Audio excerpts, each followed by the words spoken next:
One of the most important things about PBP role-playing is making good use of everyone's time.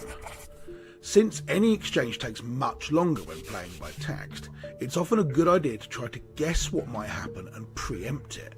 This is the art of anticipating.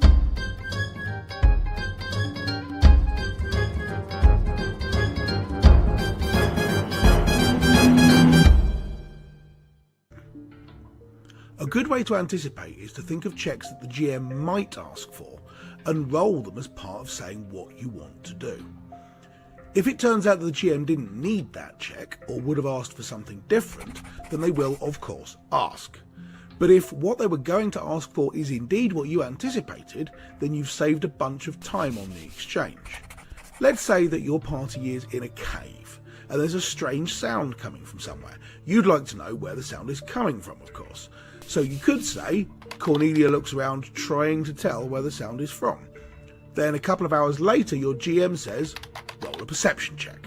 A couple of hours after that, you get some time to check the channel and see they've asked for it, so you roll perception and get a 17. A couple of hours after that, the GM sees your perception check of 17 and says, the sound seems to be emanating from a crack in the cave walls, high up on the wall above you.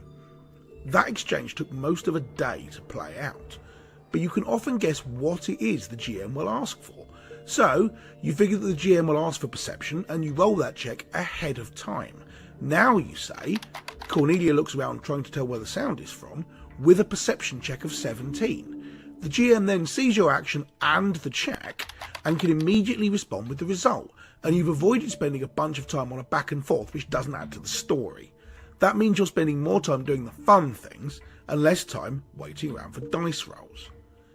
If the GM instead decides to ask for an intelligence check, or just tell you where the sound is from without the need of a skill, then you haven't lost anything here either. It's no slower than if you hadn't rolled the check at all. It's worth rolling more checks than you need to, just in case the GM needs them.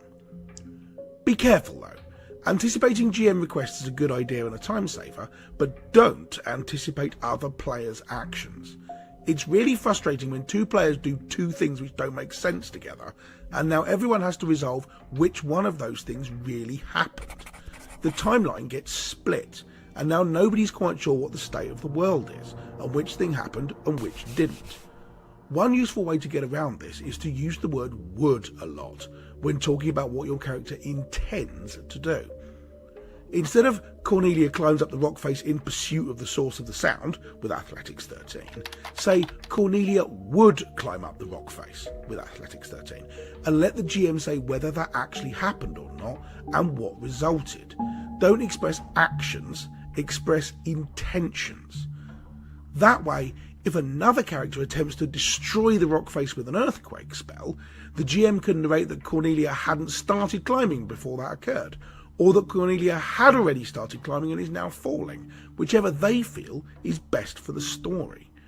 If both players had stated their actions, so one says Cornelia climbs up the rock face and the other says Keris destroys the rock with an earthquake, then now Cornelia's player doesn't know whether she's in mid-air or still on the ground thinking about it. In theory this makes no difference, because the GM has to resolve it either way, but in practice it makes things much clearer to read when you're catching up, and it lets the GM craft their story the best way without tying their hands on what happened and what didn't. So, anticipation. Roll skill checks ahead of time if you can guess what the GM might want, and state intentions rather than actions by using the word would. Until next time on PBP Roleplaying.